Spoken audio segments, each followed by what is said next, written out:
Hello everyone, कैसे हैं आप लोग। आशा करते हैं कि अच्छे होंगे। ओके, तो जैसा कि हम लोग करंट अफेयर्स में देख रहे थे, कल तक हमने क्या क्या क्या देख लिया था। कल I think the last topic was model code of conduct. Okay, यही था model code of conduct. Okay, एक चीज़ ना हम लोग से रह गया था, उसको थोड़ा सा देख लेते हैं। देखो, थोड़ा सा जल्दी जल्दी में ना, ये सब आराम से चीज़ है, लेकिन एग्ज़ाम आ गया नियर तो हम लोग को करना पड़ेगा फटाफट। लेकिन अगर ये चीज़ आपसे पूछ दिया जाएगा, देखो हम लोग को ना जीएसएलवी लाने का ज़रूरत ही क्यों पड़ा। जैसे कि हम लोग कल देख रहे थे कि पहले पीएसएलवी तो अच्छा काम कर रहा था हमारा, जीएसएलवी लाने का क्या ज़रूरत पड़ा।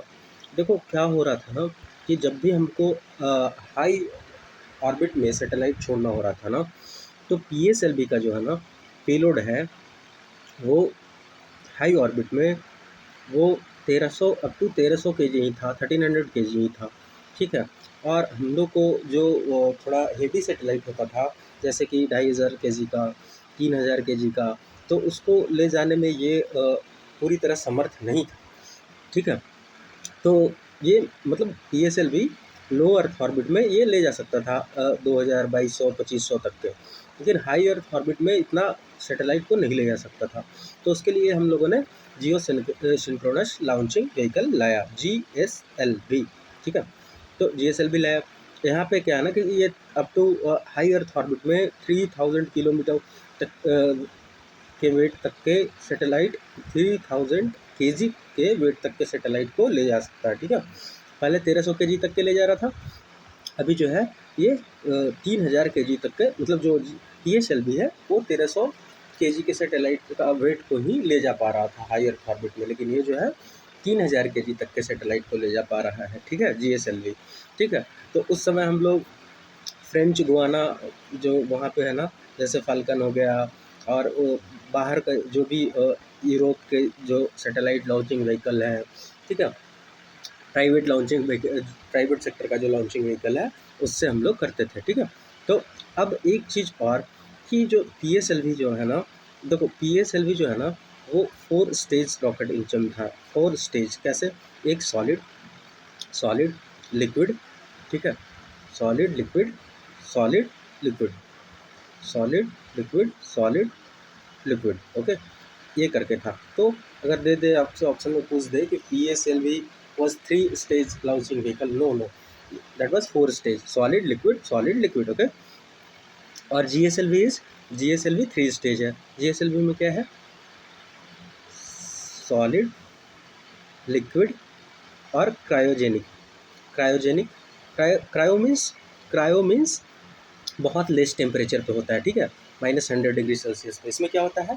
लिक्विड नाइट्रोजन और लिक्विड ऑक्सीजन होता है। ठीक है, लिक्विड नाइट्रोजन और लिक्विड ऑक्सीजन होता है किसमें? क्रायोजेनिक में। ठीक है। और सॉलिड में ना, सॉलिड में जो लिक्विड होता है वो मैं कल आपके लिए लिख के लाया था, लेकिन मैं भूल गया था बताना, वो एसटीबीपी होता है। ठीक है, एसटीबीपी हाइड्रोक्सिल टर्मिनेटेड पॉली ब्यूटेनाइट। ठीक है, ये याद करना ज़रूरी नहीं है, लेकिन ये एसटीबीपी सॉलिड में होता है। ठीक है, ये फ्यूल है। ठीक है, रॉकेट का फ्यूल है, हाइड्रोक्साइल टर्मिनेटेड पॉली ब्यूटेनाइट। ओके, और यूडीबीएच। ओके, ये अनसिमेट्रिकल डाई मेथाइल हाइड्रेट होता है। ये क्या होता है? तो सॉलिड ये लिक्विड वाला में था। ठीक है, तो लिक्विड वाला में क्या था? Unsymmetric dimethyl hydrate, UDMH. याद करने के लिए कोई ज़रूरत नहीं है। अच्छा, हर में हम लोग सॉलिड क्यों नहीं ले जाते हैं? सॉलिड लिक्विड चेंज क्यों करते रहते हैं? तो देखो क्या है ना कि सॉलिड को अगर एक बार आप बर्न कर दोगे, सॉलिड जो भी होगा, जैसे हमने अभी देखा एसटीबीपी, तो एसटीबीपी एक बार आप बर्न कर दोगे ना, तो उसको बुझाना जो है ना वो बहुत मुश्किल हो जाएगा। ठीक है, जब उसका ज़रूरत ख़त्म हो गया तो।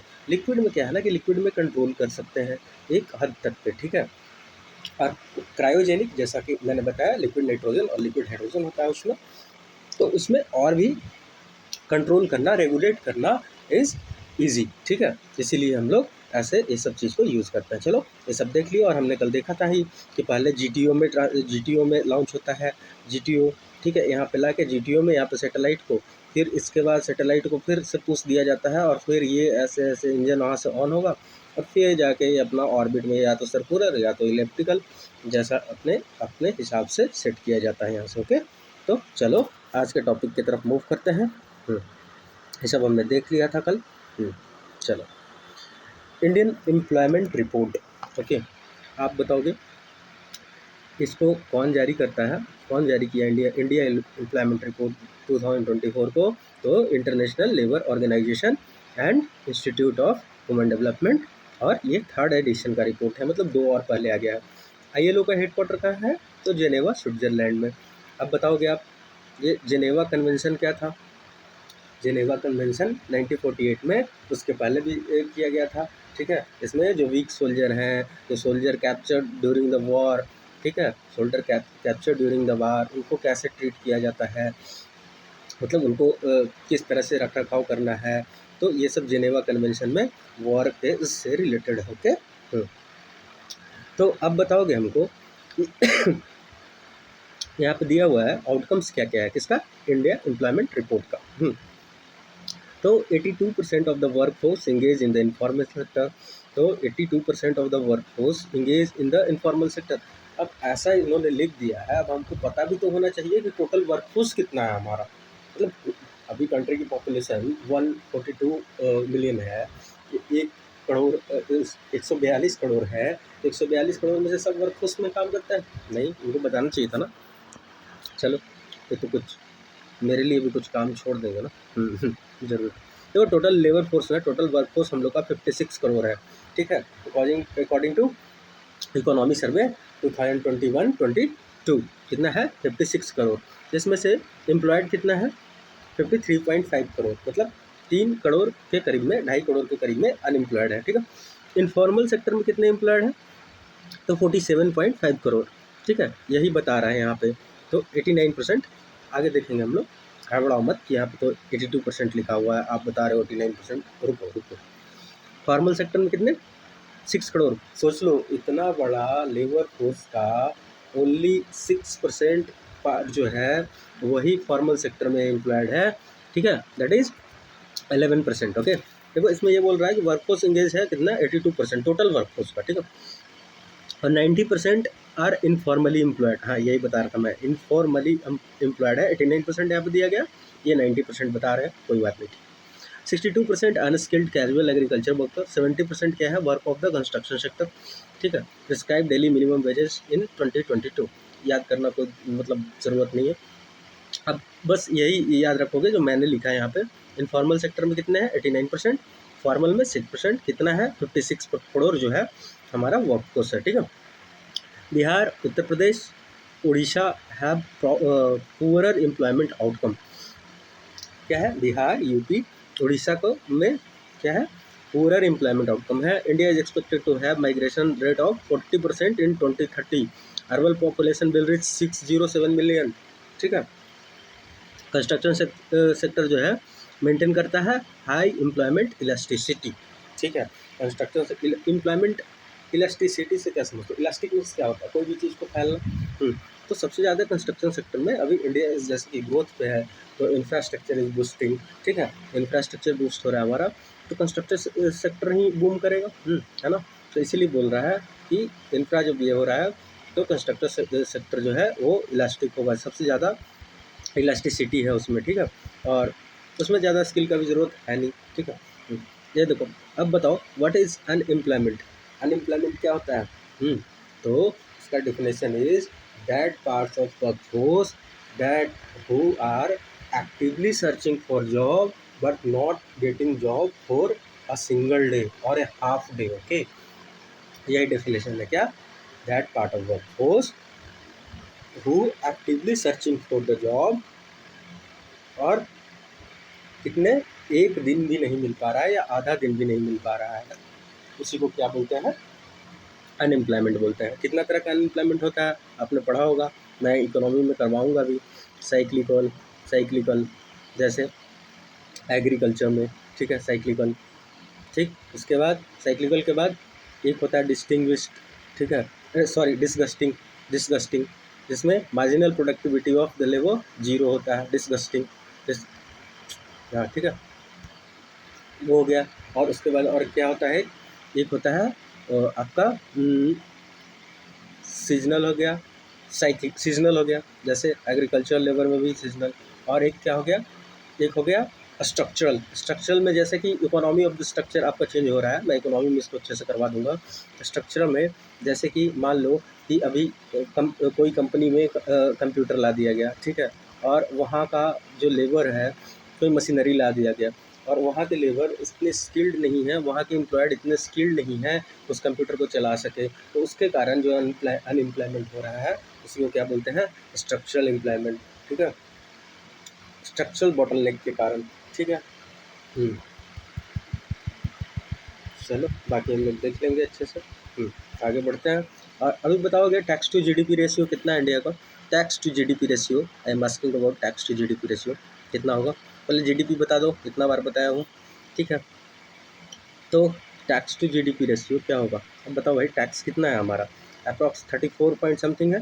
जीडीपी कितना है? 295 lakh crore nominal. So cut करोगे तो कितना आएगा? दैट विल बिकम अप्रॉक्स 11.69 या 11.7%। यही हमारा टैक्स टू जीडीपी रेशियो। मैं इसलिए बता रहा हूँ क्योंकि ये बीपीएससी PYQs में, बीपीएससी आई थिंक 68 या 67 में पूछा गया है, ठीक है। तो बीपीएससी 67 में पूछा गया टैक्स टू जीडीपी रेशियो बताओ, तो बता देना, वहाँ पे मुँह बना लेना, तो याद रख लो 11.7% है, ठीक है। चलो आगे देखते हैं। कच्छातीवू आइलैंड डिस्प्यूट क्या था? अच्छा बताओ, ये कच्छातीवू आइलैंड कहाँ पे है? तो ये है पाक बे में, पाक बे में है। पाक बे ऊपर वाले में, किसके ऊपर वाले में? जो धनुषकोडी से, देखो ये जो हमारा राम सेतु है ना, ये धनुषकोडी, धनुषकोडी अपना पार्ट वाला में, धनुषकोडी इंडिया वाले पार्ट में, ये है यहाँ पे तलाई मन्नार, तलाई मन्नार, तलाई मन्नार, ये जाफना पेनिनसुला का पार्ट है, तलाई मन्नार श्रीलंका वाले पार्ट में, ठीक है। तो इसके ऊपर में पाक बे, इसके ऊपर में पाक बे, और इसके नीचे में गल्फ ऑफ मन्नार। अरे gulf of Mannar, only one biosphere, marine biosphere reserve of India, gulf of Mannar है, dugong, famous for dugong, okay. इससे पूछा भी गया है क्वेश्चन PYQs में, इसलिए मैं बता रहा हूँ, ठीक है, ओके। तो गल्फ ऑफ मन्नार, ऊपर में क्या, पाक बे, तो पाक बे के साइड ऊपर वाले पार्ट में जाफना पेनिनसुला में क्या होगा, तलाई मन्नार है, ठीक है। और उसी के ऊपर में जो पाक बे में तुम्हारा जो है क्या है आपका, कच्छातीवू आइलैंड। हुआ क्या था ना कि इस आइलैंड को ना, ये जब इंदिरा गांधी के टाइम में, जब इंदिरा गांधी गवर्नमेंट थी 1974 में, तो श्रीलंका के साथ इंडिया श्रीलंका मैरीटाइम एग्रीमेंट हुआ था, ओके। तो इसमें ना जो इंडिया है वो सीड कर दिया किसको, इस आइलैंड को, किसको, श्रीलंका को, ठीक है। बाद में इंडिया गिव अप कर दिया फिशिंग राइट्स भी 1976 में। और अभी क्या होता है ना कि इंडियन जब जो फिशर्समैन है ना, वो जब वहाँ पे चले जाते हैं और पूरा गिव अप कर दिया तो इलीगल वहाँ पे पकड़े जाते हैं, तो इसके कारण जो है ना वो डिस्प्यूट में रहता है, ठीक है।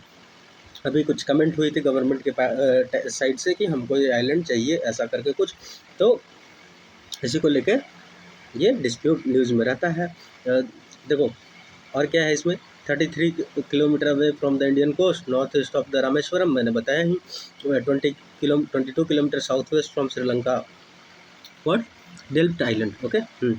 ये there is a Saint Anthony church which built in 20th century. तो Saint Anthony considered as the pattern Saint of the fisherman, he was born in Lisbon, Lisbon is the capital of Portugal, 1195 Lisbon declaration, सी से related है, याद रखना, okay. तो यही है, और कुछ नहीं था इसमें। देखो इंडिया AI मिशन हमको तो ये प्रीलिम्स के लिए उतना इम्पोर्टेंट नहीं लगता है, मेंस के लिए फिर भी एक बार देख लो, इसका जो मिनिस्ट्री वगैरह है वो इम्पोर्टेंट हो जाएगा। देखो मिनिस्ट्री MIT के अंदर आता है, नोडल मिनिस्ट्री वही होगा। रीज़न क्या है, making AI in India, making AI for India, AI India में बनाओ और इंडिया के लिए AI बनाओ, ओके। एम है क्रिएटिव कॉम्प्रिहेंसिव इकोसिस्टम, प्रमोट करो AI इनोवेशन, इनकरेज करो, ये सब तो पता ही होगा यार, इनकरेज करना AI use across sector and use cutting edge technology for the societal benefits. India AI mission outlay इतना है, नहीं पूछने जा रहा तुमसे। India AI independent division under digital corporation, not important. Graphical processing unit इतना का है, वो भी नहीं इम्पॉर्टेंट है। India AI mission invention centre, innovation centre will undertake the development and deployment of indigenous, कुछ इम्पॉर्टेंट नहीं है। To fund the deep AI startup futuristic AI projects, मतलब इसके लिए इम्पोर्टेंट ही नहीं है, ठीक है, फ्री के लिए नहीं इम्पोर्टेंट है। बस याद रखना कि इंडिया AI मिशन आया है और मॉडल मिनिस्ट्री माइटी है, विजन है making AI in India, making AI for India. देखो 4th addition of SDG index आया है और इसका मोटो है towards Viksit Bharat, towards visit Bharat, towards visit Bharat, sustainable progress, inclusive growth, towards Viksit को विजिट कर दिया क्या इन्होंने, inclusive growth and release by NITI Aayog with help of united nation development programme. अगर ये विकसित होगा तो मैं इसको ठीक कर दूंगा, ठीक है, मैं भी भूल रहा हूँ। तो इसका help from the united nation development programme UNDP। First edition was release in 2018। Okay, 16 goal है, 70 टारगेट है, 113 इंडिकेटर्स है, गोल 70 नॉट इंक्लूडेड है। देखो ये मेंस के पर्सपेक्टिव से जो 17 भी गोल है ना, जो भी वो याद होना चाहिए आपको, ठीक है, क्योंकि वहाँ पे आपको लिखना होगा अगर आपसे पूछ दिया गया तो। इसमें इंपॉर्टेंट क्या है वो हम लोग देख लेते हैं। ओवरऑल SDG स्कोर कंट्री का कितना है 71 फॉर द 2023-24, ठीक है, ये याद करोगे। ओवरऑल कंट्री का स्कोर कितना है तो 71। और उत्तराखंड और केरला जो है लीड एज टॉप है, 79 स्कोर किया है, ठीक है, मतलब ओवरऑल कंट्री के स्कोर से भी इसका ज़्यादा है उत्तराखंड और केरला का, ठीक है। While Chandigarh maintains top spot among UT with the score 77। देखो 3rd 4th position not important है, लेकिन देख लो तमिलनाडु, गोवा, हिमाचल, पहला देख ही लिया उत्तराखंड और केरला है पहला। फिर बिहार इज एट बॉटम, ये इम्पोर्टेंट है, इसको याद कर लेना। और कौन सी कैटेगरी में, परफॉर्मर कैटेगरी में, ठीक है। तो क्या क्या कैटेगरी होता है, देखो एक एस्पिरेंट कैटेगरी होता है, एस्पिरेंट कैटेगरी के बाद क्या होता है, एक हुआ तुम्हारा एस्पिरेंट 0 to 49 जिसका ये है मार्क्स है, मतलब स्कोर है। उसके बाद एक होता है अचीवर जो सब कुछ अचीव कर लिया 100%, ठीक है। और फिर वो एक क्या होता है, देखो एस्पिरेंट के बाद फ्रंट रनर, ओके, हाँ सॉरी, एस्पिरेंट के बाद परफॉर्मर के बाद फ्रंट रनर के बाद अचीवर, ओके। तो top gainer since 2018 are Uttar Pradesh, Jammu Kashmir and Uttarakhand and Sikkim, ठीक। देखो लद्दाख लास्ट पे है, बिहार लास्ट पे और लद्दाख UT में लास्ट पे, ठीक है, बिहार स्टेट में लास्ट पे। यहाँ हमने देख लिया 4 state under performer category, Bihar, Jharkhand, Nagaland, Meghalaya, ठीक है। बिहार दे देगा कि एस्पिरेंट में है या अचीवर तो नहीं देगा, फ्रंट रनर में है नहीं, बिहार किस में है, तो Bihar is under performer category, rank कितना 57, ठीक है, रख लो। पर best performer on SDG 1 is Tamil Nadu, score 92। SDG 1 मतलब SDG 1 क्या है, नो पॉवर्टी, दूसरा zero hunger, no poverty zero hunger, फिर गुड हेल्थ एंड वेलबींग, उसके बाद क्वालिटी एजुकेशन, ऐसे ऐसे करते हैं, आप याद कर लोगे, नहीं तो मैं करा दूंगा मेंस के टाइम, लेकिन अभी नहीं, okay. Best performer on SDG 2 is Kerala, score कितना है 84। SDG 2 में क्या बताया, नो पॉवर्टी जीरो हंगर, अरे भाई नो पॉवर्टी में तमिलनाडु, अरे पॉवर्टी नहीं रहेगा तभी तो जीरो हंगर नहीं होगा, इसलिए ऐसे याद करो इसको, ये सब याद करने का तरीका। और हंगर नहीं होगा तो क्या होगा, गुड हेल्थ एंड वेलबींग, तो तीसरा वाला गुड हेल्थ हो जाएगा, चौथा वाला क्या हो जाएगा फिर क्वालिटी एजुकेशन, तब स्वस्थ रहोगे तब न लोगे एजुकेशन, तो ऐसे है। दूसरा में क्या, केरला और बिहार, देखो बिहार तो अपना हंगर में बहुत आगे है, ठीक है, सेकंड रैंक पर, लास्ट में हंगर में, नो हंगर में, ठीक है। बिम्स्टेक क्या है पता ही होगा ये आपको, bay of Bengal initiative for multi sectoral technical and economy operation, charter sign हुआ था ये 5th बिम्स्टेक समिट हुआ था श्रीलंका में मार्च 2022 में, और ये फोर्स में आ गया है अभी 20 में 2024 को, इसलिए इम्पोर्टेंट हो गया है। The charter allow BIMSTEC to accept request from the states to become observer, और चार्टर का मतलब यही है कि इससे आप ऑब्जर्वर और इवन मेंबर स्टेट्स बन सकते हो। देखो ऑर्गेनाइजेशन में 7 मेंबर्स हैं, पता ही होगा, चलो बताओ।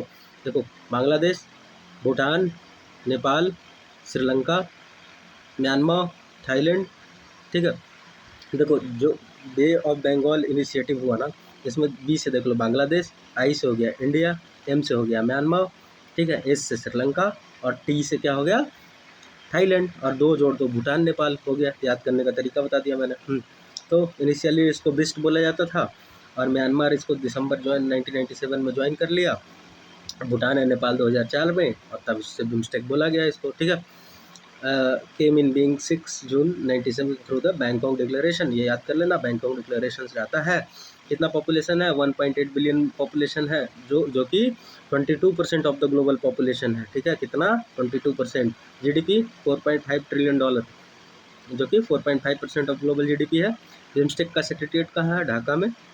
सेक्रेटरी जनरल कौन है? इंपॉर्टेंट है, याद कर लेना, इंदुमती पांडे, शायद इंडियन है इसीलिए इनका नाम दिया गया है, ठीक है। यही इंपॉर्टेंट था हम लोग का बिम्स्टेक से। Israel Hamas war is in news, और रेगुलर न्यूज़ में है, तो हो सकता है कि आपसे क्वेश्चन पूछ लिया जाए, ठीक है। तो Hamas attack Israel under the operation तूफान अल-अस्का। हमास किया इसराइल पर अटैक, क्या नाम था? अल-अस्का।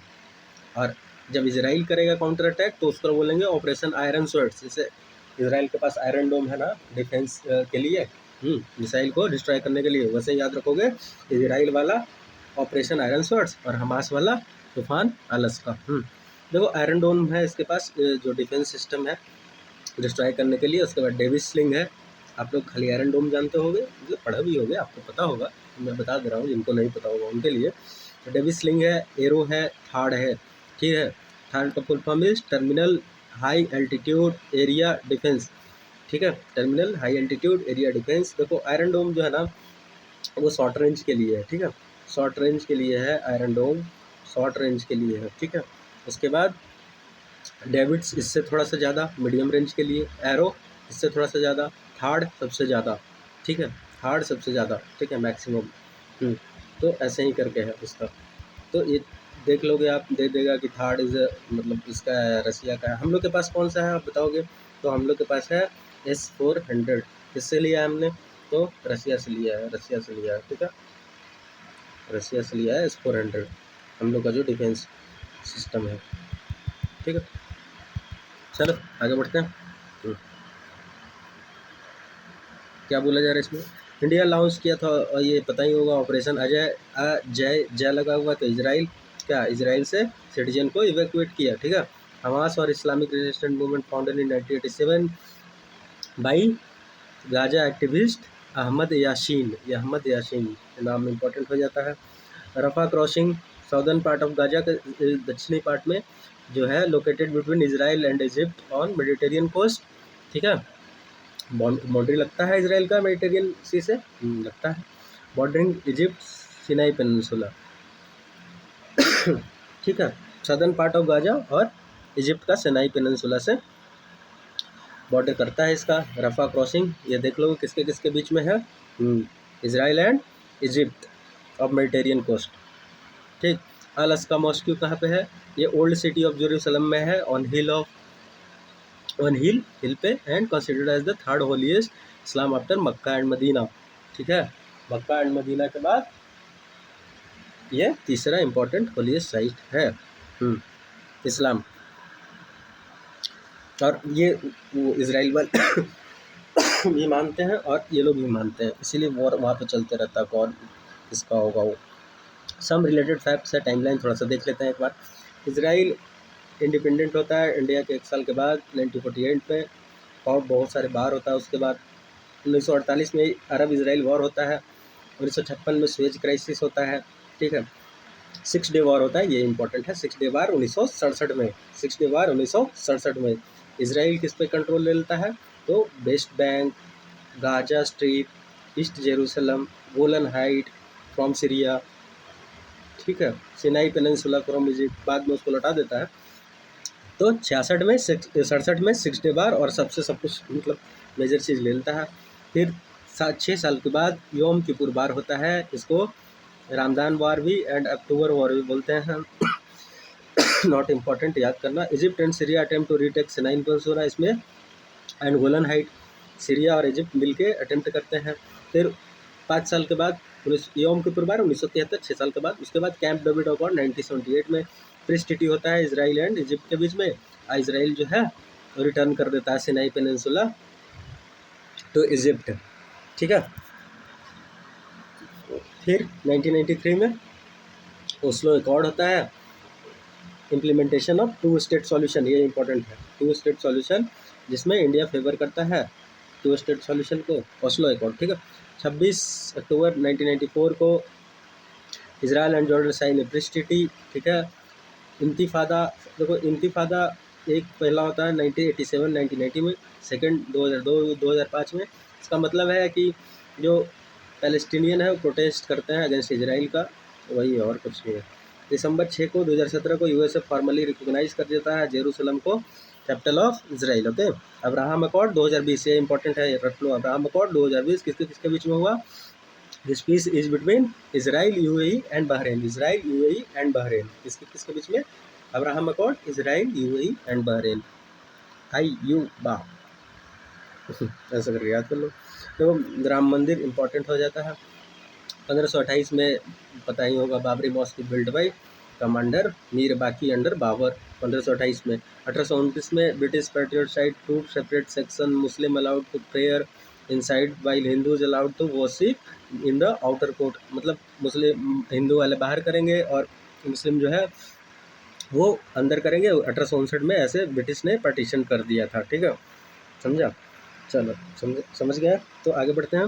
1862-63 में अलेक्जेंडर कनिंगम जो है वो कंडक्टेड किया था सर्वे अयोध्या में। 1949 में गवर्नमेंट जो है वो डिक्लेयर कर देती है डिस्प्यूटेड प्रॉपर्टी। 1976-77 में बीबी लाल, हाँ ये इंपॉर्टेंट होता है, बीबी लाल फर्स्ट एक्सकवेशन टुक प्लेस, ठीक है। 6 दिसंबर 1992 ये इंपॉर्टेंट डेट है, इसमें pulling down of mosque by the mob and Hindu Muslim riots breakout.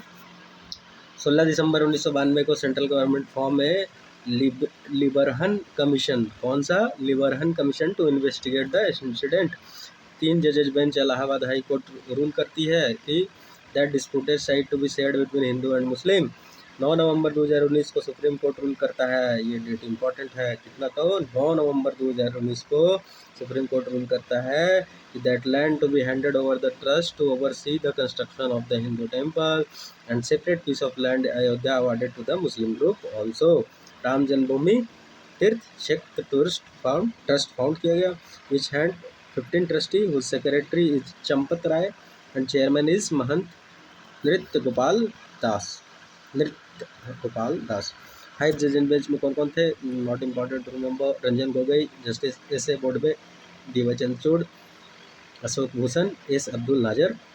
5 अगस्त 2020 को प्राइम मिनिस्टर फाउंडेशन ले करते हैं, स्टोन करते हैं टेम्पल के लिए। 22 जनवरी 2024 को टेम्पल कॉन्सेक्रेशन होता है, 22 जनवरी उसी दिन होता है इसी साल।